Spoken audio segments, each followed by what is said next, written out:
Hello, everyone, and welcome back to the channel. Today, we're going to be doing our first mock draft of the season.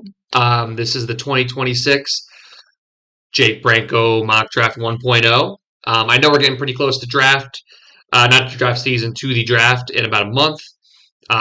This is my first mock draft on this channel, so I hope you guys like it. And there will not be any trades in this one. Probably in the next one, there will be trades as we do expect some trades to come down as we know a little bit more and teams fill out from free agency.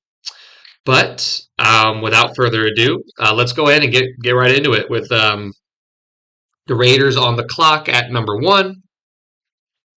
Easiest pick of the draft is Fernando Mendoza. They need Fernando Mendoza. They've kind of constructed their whole free agency around drafting Fernando Mendoza by signing Tyler Linderbaum to $27 million a year, by adding a lot of defensive pieces and not really going after any kind of quarterback, leaving that door wide open for Fernando Mendoza.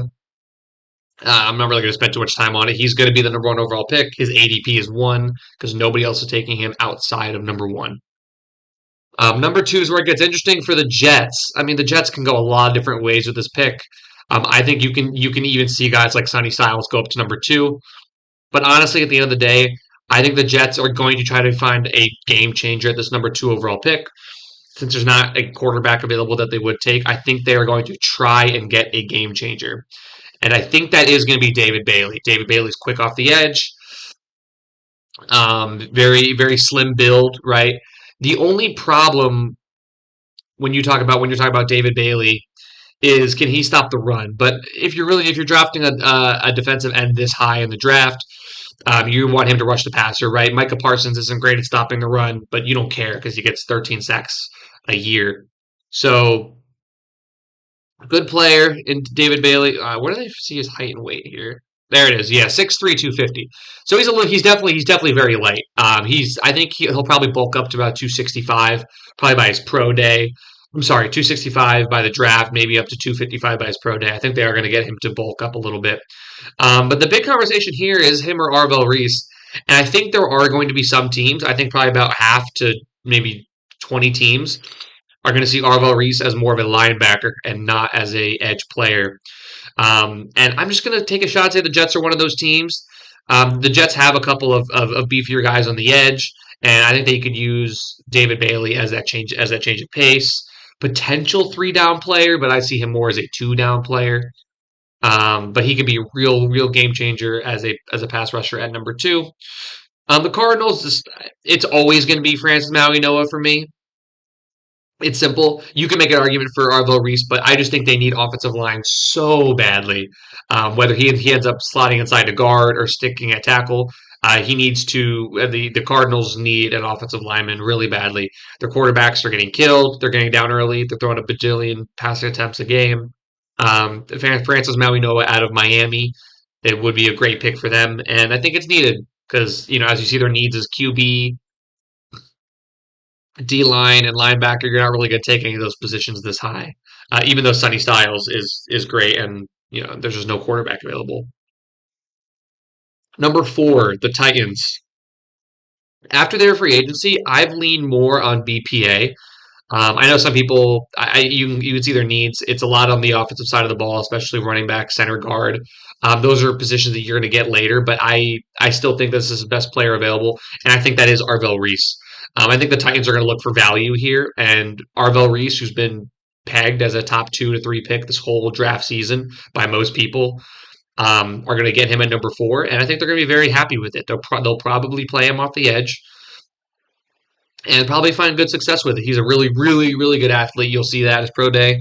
And everybody who talks about him says his mental is very good. Very good team guy, especially at Ohio State. Around a winning culture. And I think the Titans could use some of that, especially at number four. The Giants on the clock at five.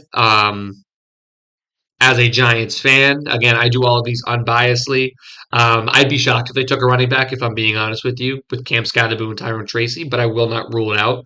But I honestly think this is a Sonny Styles or Caleb Downs pick. I think with the medicals of Caleb Downs, it could be very worrisome to some of these teams about his potential long-term future in the NFL. yeah, all this like degenerative knee stuff is not anything you really want to play with. I think the Giants just take I don't want to say safer pick because it is a linebacker at 5, but I think Sonny Styles is the pick. Obviously, it could be Carnell Tate, but I think this is a little early for this class of receivers. I can actually really see the Giants trading down to get like a Carnell Tate or Makai Lemon or even Jordan Tyson, even though I know has a very lengthy injury history. But Sonny Styles at pick 5 is my pick for the Giants. At number 6 for the Browns, this is where it gets really fun, right? Do you want an edge on the other side of Myles Garrett? Do you want a nice overhang defender, run stuffer, fill the box at all do it all player like Caleb Downs, or do you want a potential shutdown corner in Mansour Delane? You really cannot go wrong with any of these players. But what I am going to do, I think, no, not I think, I'm going to take Ruben Bain for the Browns. I think the Browns are going to look to build on BPA because they still just want Deshaun Watson under contract. They they might believe in Shador Sanders, even though I don't believe in Shador Sanders. I don't think he's very good. I wish I started this channel last year because you would have seen me absolutely poo-poo all over Shador Sanders because all I heard during the draft season and all I saw while watching him was he doesn't have a good arm, he's not fast, and he doesn't make the greatest decisions and takes too many sacks. But he's accurate. Like, no, that just doesn't do anything for me. I'm sorry, that just doesn't do anything for me. That's like a fifth to sixth round grade, and that's where he went. At least in my opinion. Washington Commanders on the clock. I think that this is a slam dunk Jeremiah Love potential spot. I know some people love Bill Krosky Merritt, um, but overall, I mean, he's just not the stud game changer that Jeremiah Love is. These are guys that change your franchise. Bill can be a third down running back, but Jeremiah Love has shown every little bit of superstardom, and I would hate this pick. So, I'm not biased. I would hate this pick if it actually happened, terrorizing my Giants twice a year. So I hope it doesn't happen, but I think it will. If he's on the board at number 7, I think the Commanders would have a hard time passing up on him for their first round pick. The Saints, this is a little bit interesting. They have a ton of needs, right? They can pair up the Ohio State receivers and go, pair up Chris Olave with Carnell Tate, Dylan Tyneman. He's been really raising up draft boards, been a huge pre-draft riser. That's the correct way to say that. But I think they need tackle really badly, and I think they go Spencer Fano out of Utah. They just I know it's not listed as a need for them, but is Trevor Penning really going to work out? Are some of these other guys really going to pan out? What you really think they're going to be? There's no studs over there. I think you could take one of the best players available and go take Spencer Fano. They have a lot of young DBs. That's why I didn't consider Caleb Downs at this point, even though they very well could take Caleb Downs if I wanted to ever shake it up just a little bit. The Chiefs, this is a pretty easy Mansour Delane spot for me. Obviously, you could consider Jermon McCoy, but with his injury history, I consider Mansour Delane a better prospect as of right now than Jermon McCoy. Not on talent, just because Jermon McCoy just missed the entire last season basically and was holding out. I don't know if he'll go at his pro day. I think he'll go at his pro day, maybe. But Mansour Delane, 6 foot, 190. He's a little bit older, obviously at 22, but he's just a stud prospect all around. Obviously, around winning at LSU. I think an underrated part of the draft process is winning in college, and I know people aren't going to like that very much, but being a Giants fan and seeing players and drafting players that have a winning culture around them who have known nothing but winning makes them lose or makes them pissed off when they lose just to do everything they can to get back to that winning that they felt all throughout their life. So he's a winner, and I really like winners on my team. Like that's why some of those small school guys don't make it as high for me, just because it's just hard to translate that from like the SEC to the ACC, Big Ten, all the way to the NFL, rather than like schools like South Dakota State. I guess is a good example of that. The Bengals at number 10. This is a really great like spot for the Bengals. I guess they have a lot of defensive players available. CJ Allen, little early for CJ Allen, little early for some of these guys, but I mean, if you're sitting here and you have Caleb Downs on the board, you'd be stupid. to not take Caleb Downs if you're the Bengals. I consider him for the Chiefs, but I think the corner's a little bit more of a need after they really only have Noel Williams. They let go of Jalen Watson, Trent McDuffie, Joshua Williams. So Caleb Downs is going to fall one pick over to the Bengals. Bengals simple. Look at their needs: defensive line, linebacker, and safety. There's all three levels of the defense. The Bengals couldn't stop anybody. Um, it got a little better towards the end of the year once Joe Burrow came back. I don't know what the correlation there is. But Caleb Downs would be a great player, plug and play. Don't really need to spend too much time on Caleb Downs. He's going to be great. And then the Dolphins. I'm going to mix it up a little bit and go Mekhi Lemon. I think Mekhi Lemon kind of fits that Jalen Waddle skill set that they just lost, right? Um, Mekhi Lemon, obviously not the fastest guy in the world, but really, really, really great feel as a receiver at USC. Not the best quarterback situation, and he still made it work. He's more quick than fast, very agile. I wonder what they have him officially listed at weight wise. Okay, so they do have him 5'11", about 195. So that's actually that's a little bit heavier than I thought that he looked like when he played. So yeah, good, great player for them. Obviously a huge need now that the Jalen Waddle trade happened. Tyreek Hill not there anymore. So their number one receiver is Malik Washington. I think that's you could obviously do a lot better. Mekhi Lemon would be peppered with targets from Malik Willis all season because poor Malik Willis signed a $70 million contract and has nobody to throw to. Now we are on to the Dallas Cowboys. This is obvious. This is just simple defense for me. Same thing with the needs: defensive line, linebacker, corner. Got a couple of Dallas Cowboys fans that are my buddies, and they just tell me all the time that defense is just the biggest need in the world. And all over, that's all they need during this draft season. I know it's a little early for Katie McDonald and Caleb Banks, but I think they could consider them here on draft night if that does happen. I would not be surprised. But I think we are going to go the linebacker here, and I think we're going to reach a little bit for C.J. Allen. I know it's a little bit of a reach, but C.J. Allen, especially with Sonny Styles being raised up for draft boards the way he is, kind of has the opportunity to be the first true linebacker taken in the typical teens to early 20s range that linebackers are taken in. And C.J. Allen's just a stud. I mean, he's probably I think he's a little bit lighter. Yeah, he's a little bit lighter than Sonny Styles, but 6'1", 235. Can play sideline to sideline. Really good cover ability and can stop the run. He can play. He can do anything on the field. He can even blitz if you ask him to. They didn't ask him to do that at Georgia, but the leader of a stout defense over there at Georgia, Cowboys are not going to sit here and compliment their current defense. So any help to there it was going to be huge for them. Rams. This is like the dream scenario with Carnell Tate falling to them at 13. Jesus. This obviously pick is from Atlanta.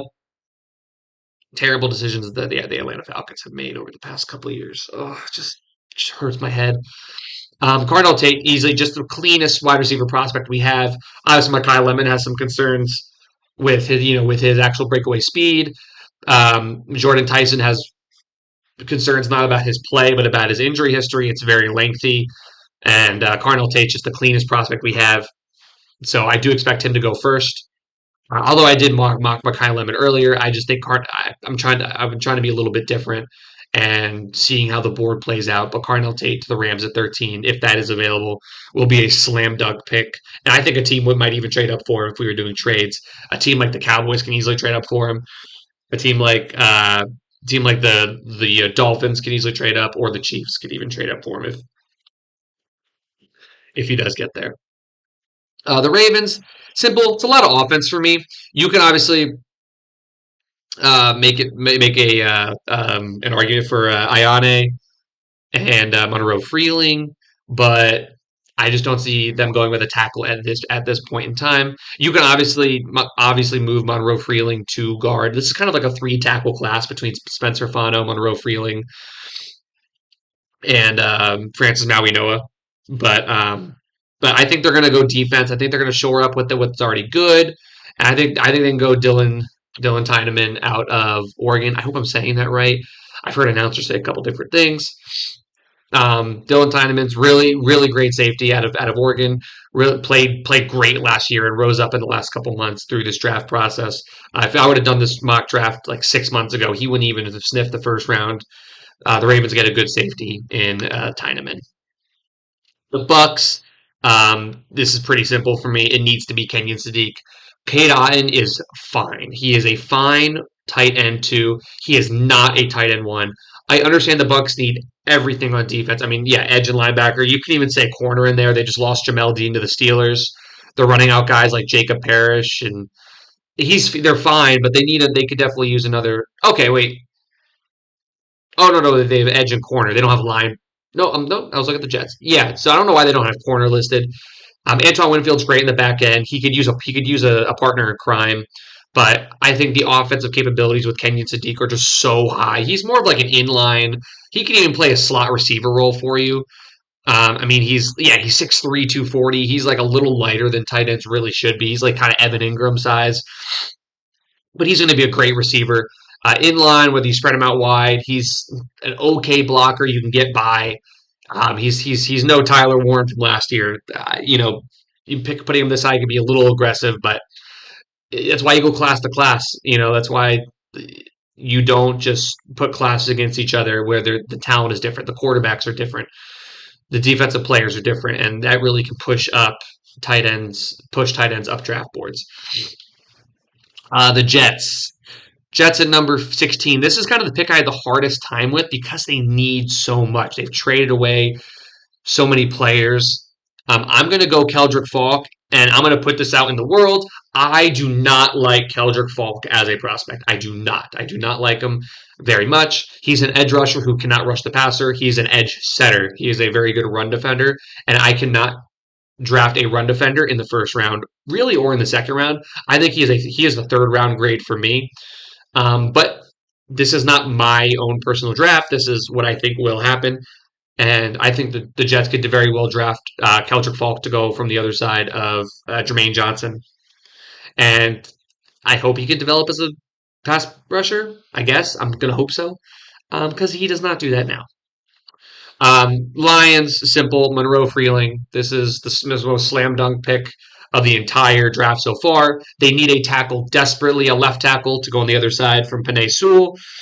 They kind of need their whole offensive line, honestly. Obviously with Taylor Decker retiring, I think they had another retiree on their offensive line or somebody left for free agency.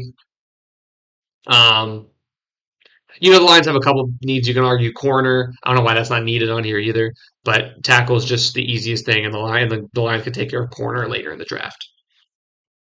The Vikings. I think what you do is you prioritize really setting a good foundation for whether that's JJ McCarthy or Kyler Murray. It's really I don't know who you think is going to start. I'm assuming it's Kyler Murray. Um, but man, who do you go here if you're Minnesota? Man, how much Peter Woods has fallen. It's kind of sad. Manuel Pregnon. You can definitely move Manuel Pregnon inside the guard or inside the center. Either two. Caleb Lomu. He's kind of a mid tier. I think I am gonna go Emmanuel Pregnon out of Oregon. I do not do these ahead of time. I like to see how the draft board falls and really make my decision as if I were that team. I would put at least two draft picks into the offensive line. I know you have a couple solid tackles, but Emmanuel Pregnon in a pinch. I know he's a little undersized, but 6'5", 318 can definitely work for a couple games at the tackle spots if Brian O'Neill or wow, this is really bad. Well, they have two tackles that are always hurt. Brian O'Neill's one of them, and Brian O'Neill's also in the last year of his deal. So Emmanuel Pregnon can play all throughout the offensive line in a pinch, and then I think he should just go start at guard. If I'm being completely honest with you. Vega Ione, I just think Pregnon's just a better prospect, better pass blocker. Ione is a better run blocker. So I think they're going to value really protecting him in pass pro because they got a couple experienced running backs who can create on their own. Panthers, I just don't think they're going to want to pass up the potential of pairing Tedero McMillan with Jordan Tyson. This is a little late than I like to give Jordan Tyson, even with the lengthy injury history. But again, he's probably the most polished player. He's a little more polished than Carnell Tate, a little better route runner, but he's just so hurt. So you have to bump him down a little bit. And him across from Tedero McMillan, if he's healthy, is going to be a great duo for Bryce Young to throw to. Huge year for Bryce Young, and I think they do take advantage of it. Not take advantage. I think they do try to help as much as they can by giving him a playmaker at 19. Cowboys again. This is from the Green Bay trade. Obviously from Micah Parsons and freezing a little bit. I think the Cowboys just. Oh, but do they? Yeah, they're going to go Avion Terrell. Jermon McCoy is just so scary because when you take a corner who that position relies so much on athleticism, where it's like sometimes as a receiver you can get older and still be productive because you have really good route running ability, you have great hands. Corner, you really need that athleticism, and Avion Terrell has that. Can play on the slot or in the slot or on the outside for the Cowboys. He did it at Clemson. Um, I really love Jermon McCoy as a player, but he is going to fall a little bit for me in this draft, knowing the injury history or the recent injury history that he has accumulated. At number 21, this is the easiest Vega Ione pick. I don't know how you say it. It's Ione. I apologize if that's wrong, but Vega Ione for the Steelers. They need a guard. They need both guard spots, really, honestly. Isaac Seumalo was a free agent. He signed somewhere else, and I forgot who their other guard was. It's a really big need for them, and really happy that they were able to get it here with Vega Ione in this world. The Chargers. It's probably a little early for Caden Proctor. But I am going to go. I think this is the classic way that Jim Harbaugh likes to play football. And I think they are going to go Caleb Banks. Caleb Banks. What is this ranked by? Is this ranked by? Okay, it's by rank. Caleb Banks is really good run stuff from the inside for Florida. He's going to do great things in Jim Harbaugh's defense. They lost both. They lost both their defensive tackles, I believe, to free agency, and it's just become a bigger need for them. And this kind of fills that need and plugs it up for them. Onto the Eagles at 23. You know they're going to take Jermon McCoy, and you know they're going to succeed with them. The Eagles are one of those teams that can take a risk like this. I know they have Cooper DeJean, Quinyon Mitchell, and Blankenship on the back end, but you can never have too many corners. And the Eagles have shown that over and over again that they're willing to draft positions that they consider full, just in their opinion to get a good player. The two picks I think of all the time are Derek Barnett. They drafted him like 2017, 2018. Never played for them really ever or was really good, but they had a really loaded front seven at the time. But they really liked the player. And then that tackle, Andre Dillard, when they had obviously Lane Johnson, Jordan Mailata.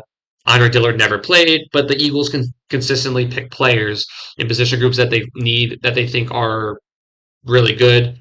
Really, they have a lot of depth. But they continue to do it, and I think they're going to do that here with their corner just because they're a big BPA team. The Browns, we went edge early in the draft, and now we are going to continue. We're going to take Caden Proctor, really big guy. That's about all I can say. That's really positive. He didn't have a great 2025, had a good 2024, and you're honestly just banking on the size and that your organization is able to refine him into a more polished pass blocker and run blocker. He's a decent mover in space, but his hands are really, I don't know if they're weak. I don't know if he's not getting his arms extended enough, but it's just it's not ideal. To be completely honest with you, Alabama didn't have a great season down the stretch, but Browns take Caden Proctor at 24. You can argue quarterback, right? You can argue um, Ty Simpson or Garrett Nussmeier here. I wouldn't consider anybody else. But I like Garrett Nussmeier a lot more than this ADP of 91.9. I know he wasn't fantastic last year, but I think he's an overall decent player. I think he definitely is a second to third round grade on me. I think that's well below the 90 that they have him at there. How do I get back to all positions? There you go. The Bears at 25.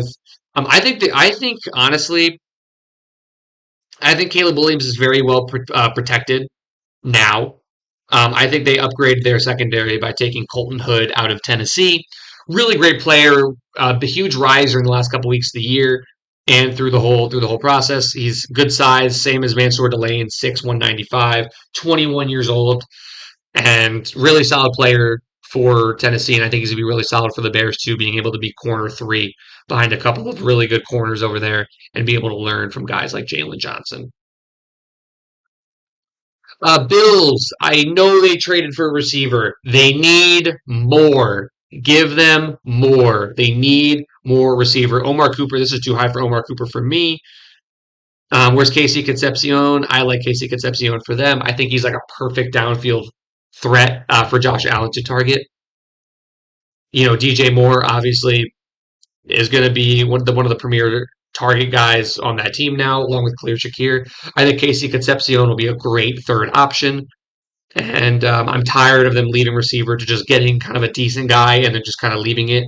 Now, like whenever they get an injury or somebody doesn't perform, now they're severely for lack of a better word, understaffed at wide receiver. 49ers, this is the Akeem Mesidor team. I stopped the minor fall there. Akeem Mesidor, really great player at Florida, at Miami, opposite of Ruben Bain. He was kind of I don't want to say opposite of Ruben Bain, but he definitely has a much different play style. He's definitely lighter, and he's able to get the quarterback a little bit more. But Ruben Bain's such a great overall player. 49ers need that. They need consistency. They drafted Mikael Williams last year. He wasn't able to stay healthy or was able to stay good.